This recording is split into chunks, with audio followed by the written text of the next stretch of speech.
Potokan ya Yosa ya. Siap, Bu. Oke, saya tunggu. Oke, baiklah teman-teman, kita mulai pelan-pelan. Tadi saya sampaikan bahwa teman-teman boleh bertanya ya, boleh bertanya langsung di-cut apa yang saya sampaikan, dipotong terus Bu, saya masih belum paham. Oke, kita mulai. Jadi teman-teman, struktur di dalam kalimat bahasa Indonesia itu sebenarnya yang pertama tidak ada di sini sebenarnya ya. Jadi saya sampaikan bahwa struktur di dalam kalimat bahasa Indonesia itu adalah minimal harus punya subjek dan predikat ya. Struktur kalimat bahasa Indonesia yang wajib itu adalah subjek dan predikat. Kalau misalnya di dalam kalimat bahasa Indonesia hanya keterangan saja itu bukan kalimat. Kemudian hanya subjek saja itu bukan kalimat.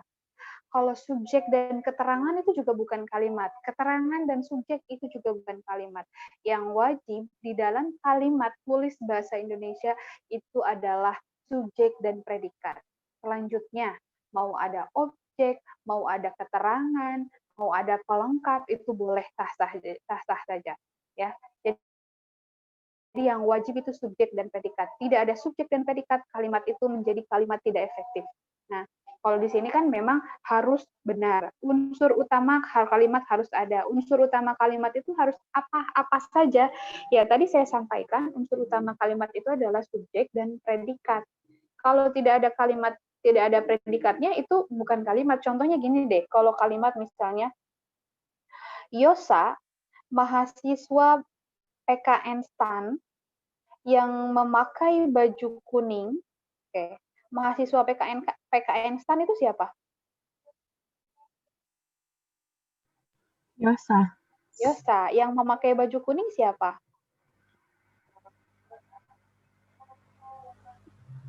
Siapa yang memakai baju kuning siapa? Yosa, Bu. Yosa juga. Nah, itu semuanya subjek. Kenapa? Karena itu adalah perluasan subjek. Nah, itu bukan kalimat. Jadi sepanjang apapun kalimat, kalau dia tidak memiliki predikat, maka dia bukan kalimat efektif. Ya, jadi kalimatnya tidak efektif.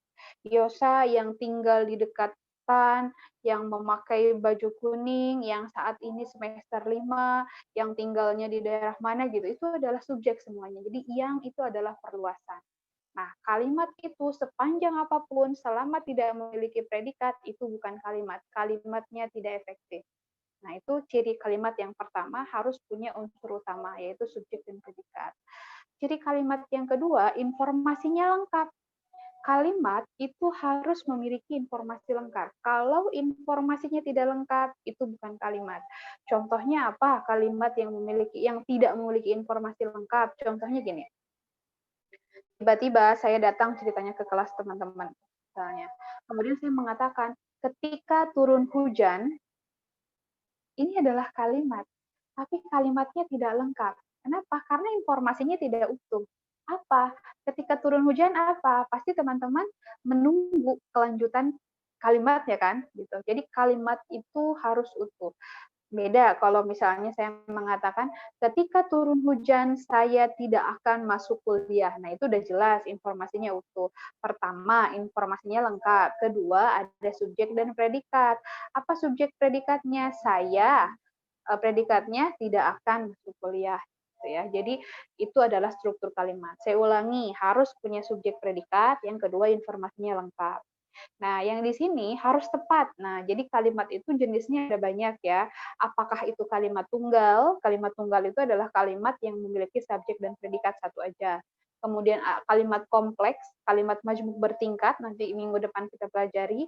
Ada kalimat majmuk setara, kalimat majmuk kompleks, atau kalimat majmuk campuran. Nah, cara membedakan paling mudah antara kalimat tunggal dan kalimat majmuk itu menggunakan kata penghubung.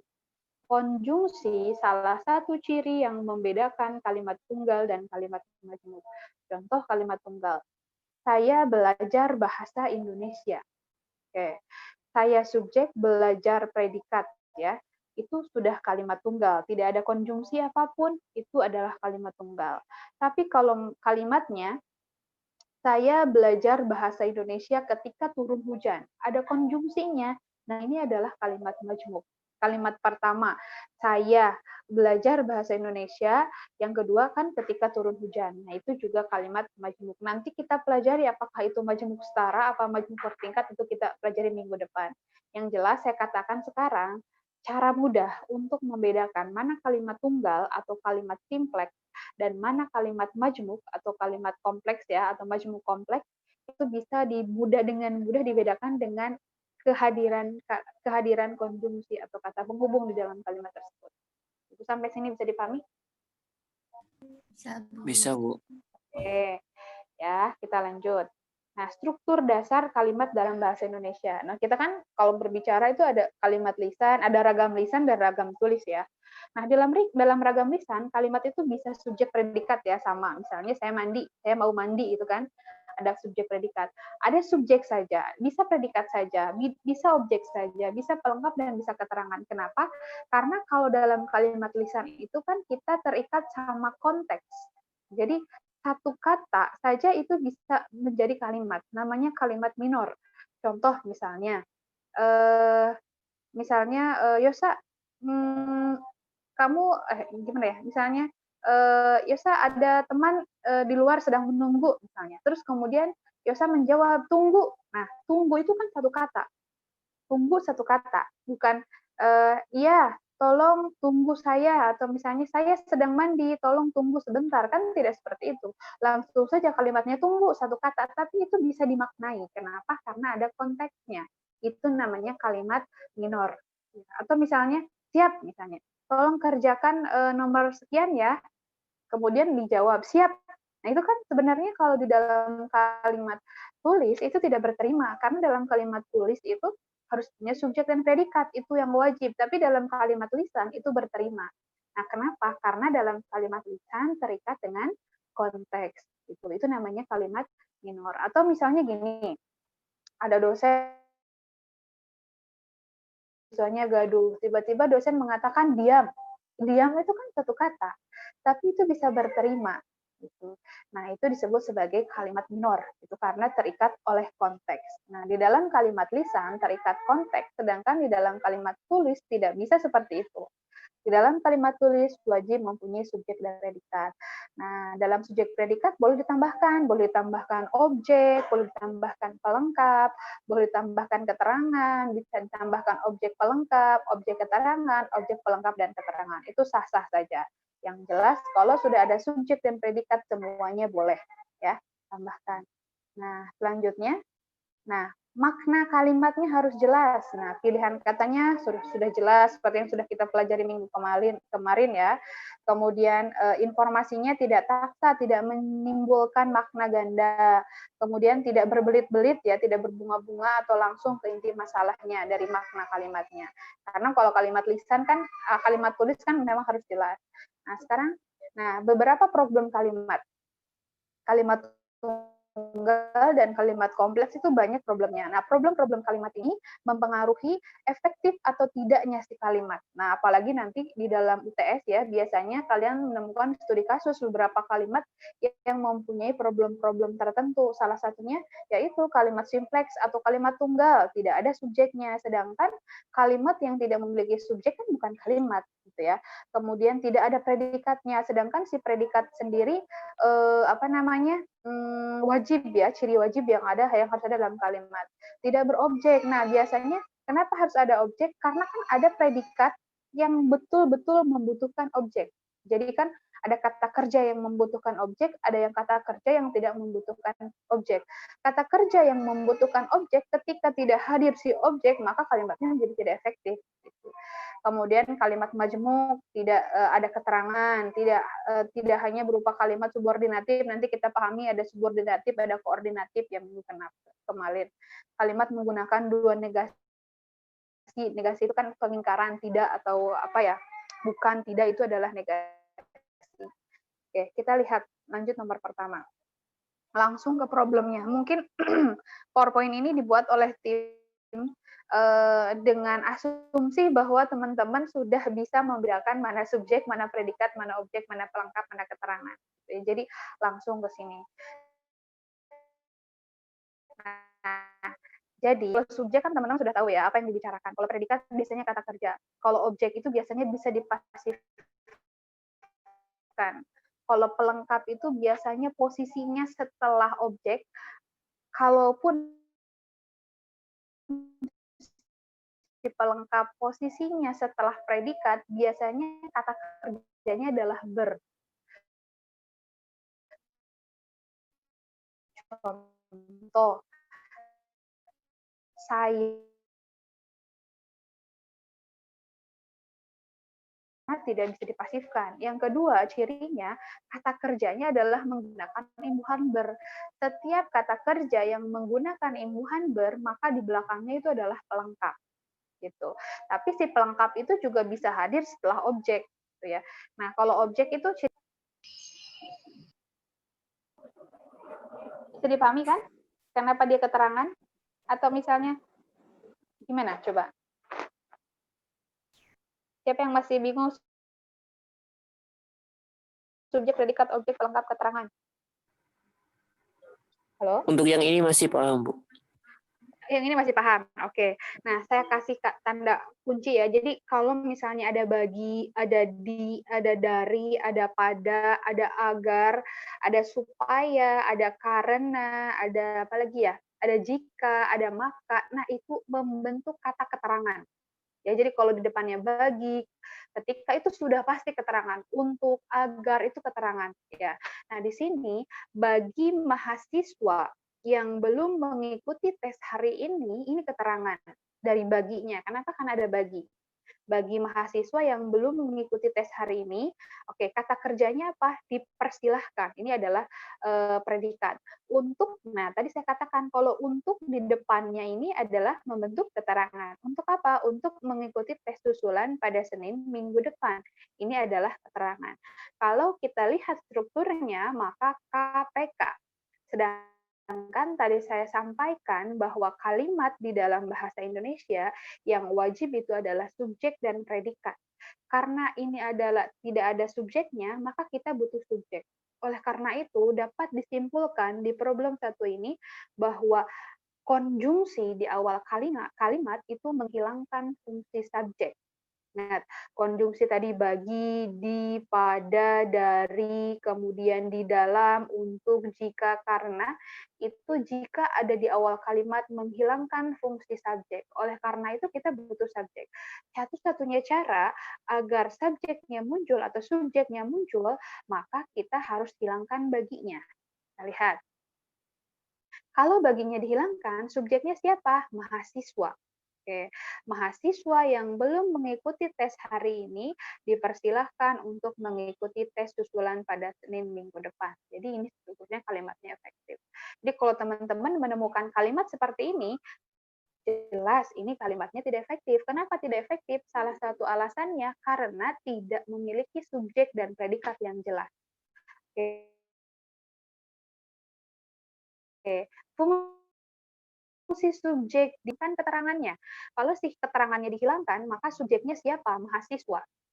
Kenapa sih Bu belum mengikuti tes hari ini itu bukan predikat? Kenapa itu yang itu adalah perluasan subjek. Kalau ada yang itu perluasan, entah itu perluasan subjek, perluasan predikat.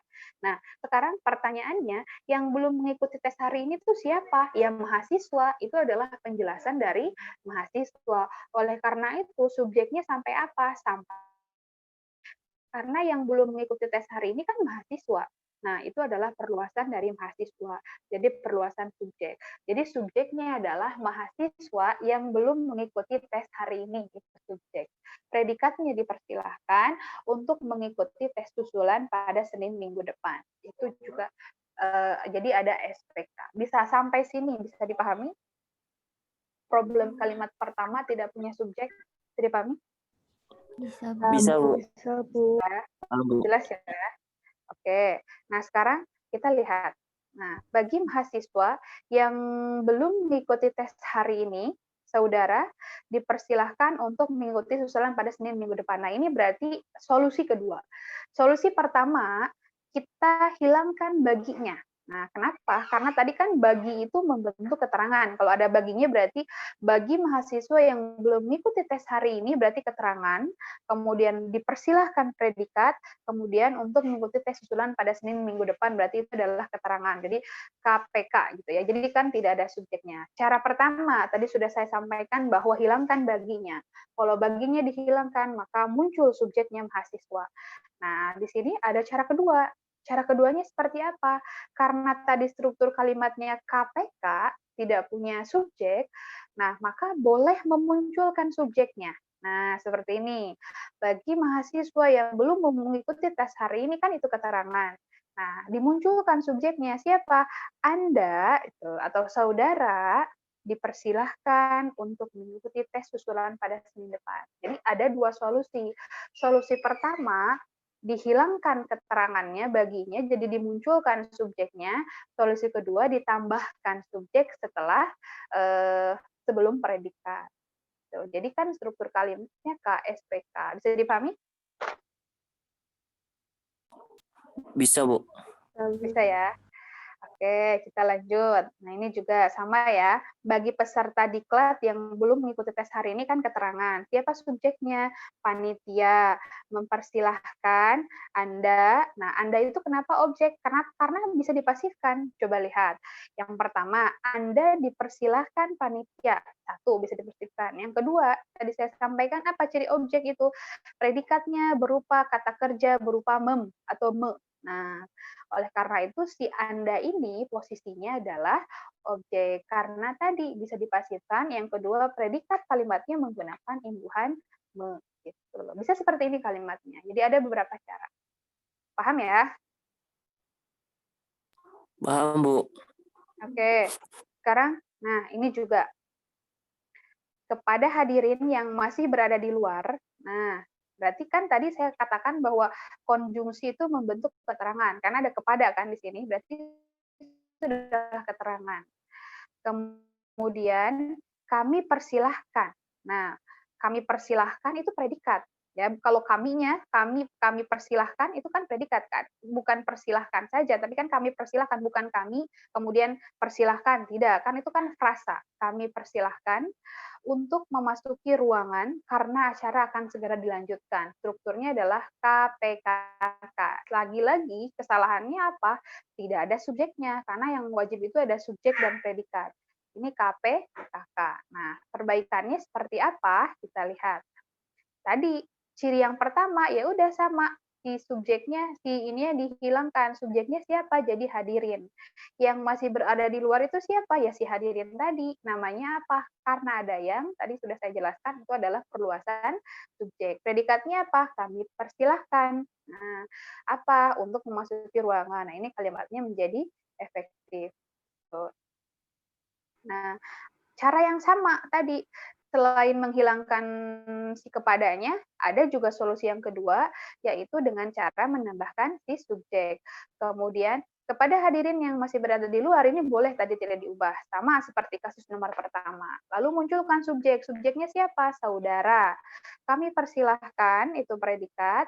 Untuk kami persilahkan itu sama seperti dipersilahkan, gitu ya. Untuk memasuki ruangan acara karena akan segera dilanjutkan. Gitu. Untuk memasuki ruang acara itu keterangan, karena itu juga keterangan. Jadi SP. Nah, saya sampaikan bahwa keterangan itu sebenarnya boleh banyak ya. Yang tidak boleh double itu adalah subjek. Tidak boleh apalagi tidak boleh double itu adalah predikat kalau di dalam kalimat tunggal. Kalau di dalam kalimat majmuk predikatnya ada dua nggak apa-apa karena kan kalimatnya dua. Tapi kalau di dalam kalimat tunggal predikatnya ada dua itu tidak diperkenankan. Atau kemudian di dalam kalimat tunggal subjek ada dua itu tidak diperkenankan. Ya, yang boleh banyak itu adalah keterangan. Keterangan itu boleh di awal, boleh di tengah, boleh di ujung, boleh dimanapun. Yang penting ada subjek dan predikat. Setelah ada subjek dan predikat, mau ada dua keterangan, mau ada tiga keterangan itu juga sah-sah saja. Nah, sekarang kita lihat di sini. Nah, sama juga kepada para hadirin yang masih berada di luar kan ini keterangan karena ada kepada siapa? Panitia. Predikatnya kemudian mempersilahkan Anda untuk mengikuti tes susulan pada minggu depan atau kami mempersilahkan Anda gitu, untuk mengikuti tes usulan pada minggu depan. Strukturnya tetap ada subjek dan predikat gitu. Kemudian itu problem yang pertama. Problem yang pertama tadi berarti dapat disimpulkan bahwa kalimatnya tidak memiliki subjek. Nah, problem yang kedua, kalimat di dalam bahasa Indonesia itu ada subjeknya, tapi subjeknya ganda. Tadi sudah saya sampaikan bahwa si kalimat itu tidak boleh memiliki subjek ganda. Nah, contohnya seperti ini. Naskah proklamasi itu, nah berarti apa yang dibicarakan ya naskah proklamasi itu. Nah, penyusunannya, nyahnya itu apa? Nyah itu kan naskah proklamasi itu, berarti masih subjek kan? Dilakukan predikat di, karena ini adalah konjungsi, itu adalah keterangan. Jadi SP, ada S-nya juga, ada predikatnya juga. Masalahnya di sini sekarang subjeknya ada dua. Oleh karena itu, perbaikannya dihilangkan salah satu. Jadi seperti apa? Penyusunan naskah proklamasi itu dilakukan predikat di rumah Laksamana Maeda, atau naskah proklamasi itu disusun di rumah Laksamana Maeda. Itu ini untuk double subjek gitu. Jadi tidak diperkenankan untuk double subjek ganda. Oke, nah sekarang kita lihat, ini problem pertama apa problem kedua? Coba nomor 1, silahkan perbaiki oleh Citra. Coba Cit, jelaskan itu kenapa salah, apa alasannya, apakah karena problem apakah karena subjek ganda, apakah karena tidak memiliki subjek gitu. Nomor 1, coba Citra.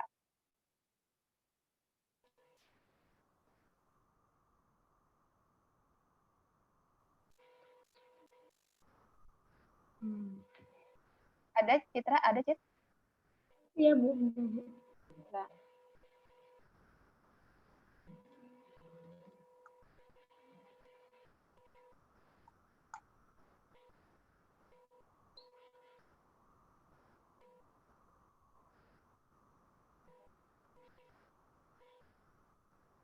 Nggak ada subjeknya ya, Bu? Tidak ada subjeknya. Oleh karena itu, berarti struktur kalimatnya apa? Coba di ini dulu. Struktur kalimatnya apa? Fungsi kalimat, predikat sama objek.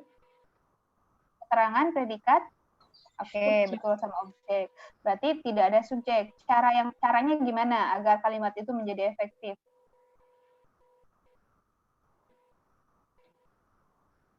Perbaikannya seperti apa?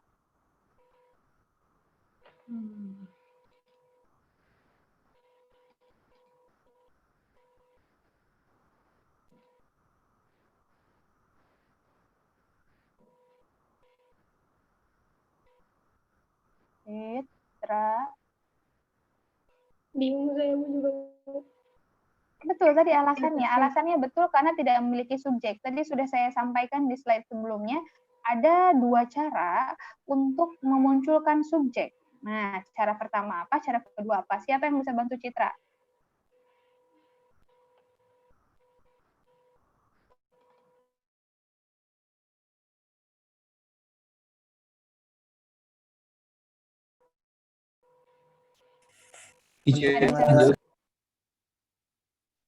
Saya, Bu, Joy Andreas, Bu. Coba Joy, coba Andreas, coba gimana? Tadi di sebelumnya saya katakan ada dua cara kan untuk memunculkan subjek. Nah, nomor 1 tuh dia tidak punya subjek. Caranya gimana? Coba Joy, Andreas. Kita tambahkan subjeknya, Bu. Jadi kan untuk mengatasi masalah itu, kita memerlukan pelibatan para pakar. Oke, tepat. Bisa seperti itu. Untuk mengatasi masalah itu keterangan, subjeknya siapa, kita, predikatnya memerlukan pelibatan para pakar itu objek. Tepat. Cara kedua. Tadi ada dua cara loh. Cara pertama kan memunculkan objek sebelum predikat. Cara kedua apa?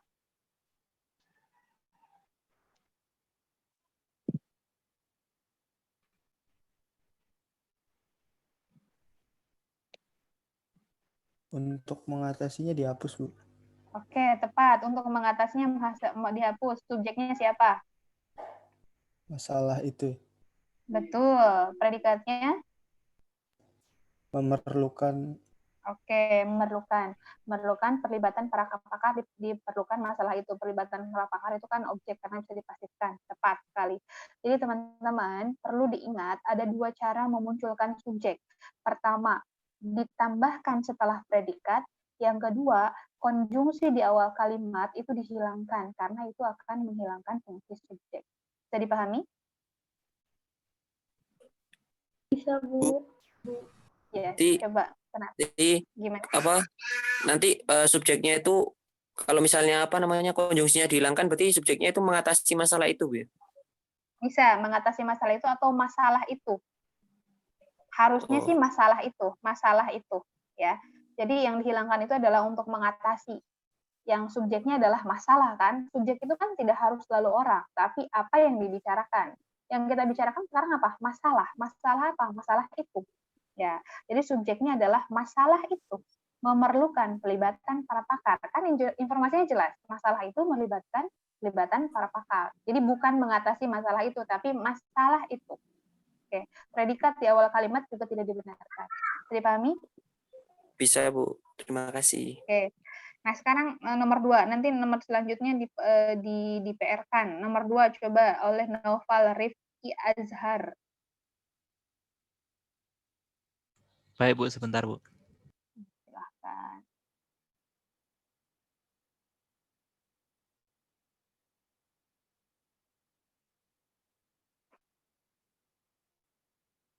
Sepertinya sama, Bu, nggak ada subjeknya. Ya, betul. Tidak ada subjeknya. Jadi strukturnya, fungsinya apa? Terdiri dari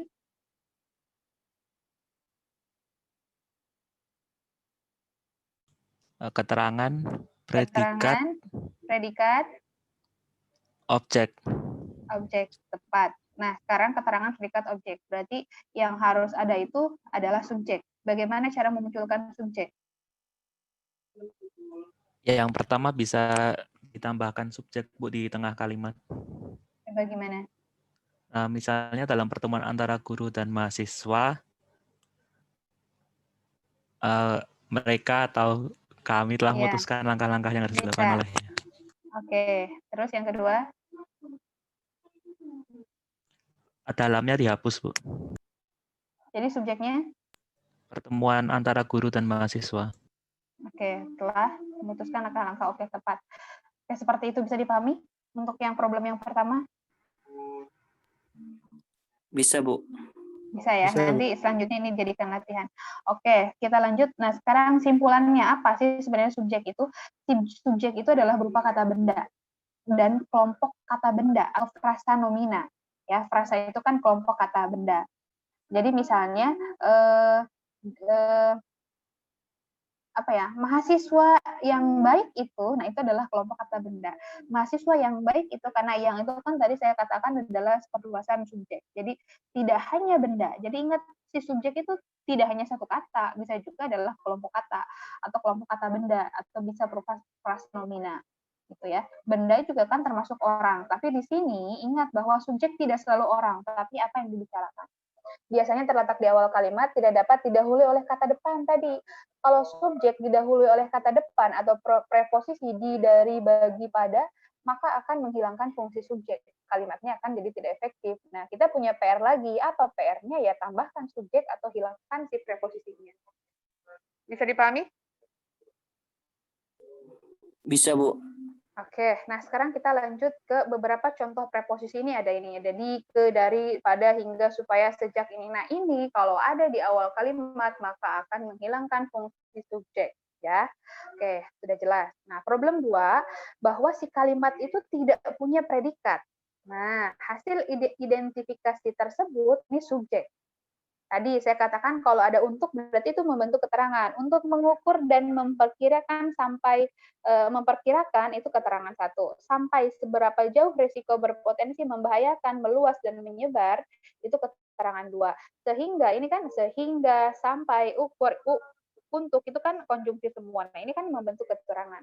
Maka si kalimatnya SKKK tidak ada predikatnya. Nah, problem 2 dia tidak punya predikat. Maka ada caranya untuk memunculkan predikat. Nah, gimana? Sama kasusnya, dimunculkan setelah subjek.